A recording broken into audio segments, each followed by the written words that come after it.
Un jour, nous parlions à table. Au sujet de la création des écureuils, qu'ils venaient de nulle part. C'était comme en Genèse 11:22 où Abraham avait eu besoin d'un sacrifice à la place de son fils. Ils étaient à 150 km de toute civilisation. Ce bélier était au sommet de cette montagne où il n'y avait pas d'eau. Que faisait là ce bélier?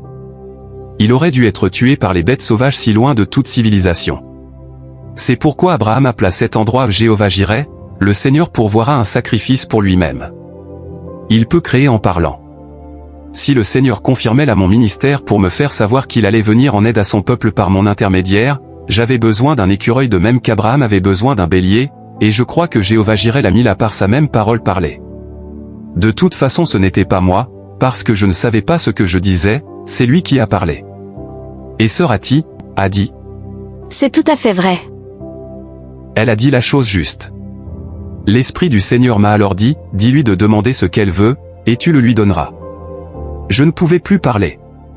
Dans cette pièce, chacun ressentait quelque chose d'inhabituel. Sœur Hattie. Oui, frère Branham. Sœur Hattie, ainsi dit le Seigneur, si vous voulez savoir si Dieu m'a donné ce ministère, énoncez quelque chose que vous désirez, peu m'importe ce que c'est. Ainsi dit le Seigneur, si vous l'énoncez, je parlerai après vous, et vous l'aurez immédiatement. Frère Branham, qu'est-ce que je vais demander? C'est à vous de décider. Il y avait là sa sœur paralysée, son père âgé, elle était pauvre et pouvait demander de l'argent. Elle pouvait demander tout ce qu'elle voulait. Demandez n'importe quelle chose que vous avez dans le cœur, ce que vous voulez, vous le demandez et ainsi dit le Seigneur, je le dirai après vous et vous l'aurez. Le salut de mes 2 garçons. Vous l'avez, dans le nom du Seigneur. Et ces 2 jeunes adolescents marqués par l'esprit moderne, qui détestaient la cause même du Christ, se sont agrippés l'un à l'autre et se sont mis à crier les bénédictions de Dieu. La puissance de Dieu a frappé cet endroit. Banks s'est affaissé dans son assiette. Pendant 10 minutes, je ne sais pas ce qui s'est passé. Je n'ai jamais ressenti une telle onction dans toute ma vie. C'était la première fois que cela arrivait à un être humain. Dieu savait ce qu'elle demanderait. Ces 2 garçons ont été glorieusement sauvés au moment même où la parole a été prononcée.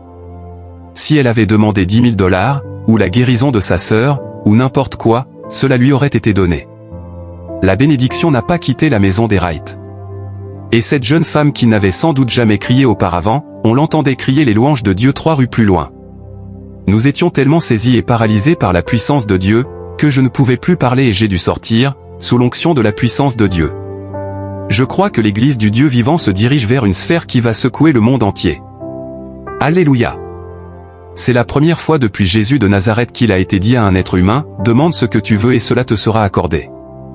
Les malades seront guéris par une parole, les aveugles verront, les sourds entendront, les morts ressusciteront, et la puissance de Dieu secouera le monde par l'Église du Dieu vivant. Nous en sommes à la phase de préparation maintenant. Je crois que cela va se produire très bientôt. Je crois que cela se passera exactement de cette façon-là, je crois que cela va bientôt frapper l'Église de Dieu et introduire un réveil qui secouera le monde. Je le crois, ces paroles sont vraies. Lorsque cela arrivera, la venue du Seigneur Jésus-Christ sera imminente.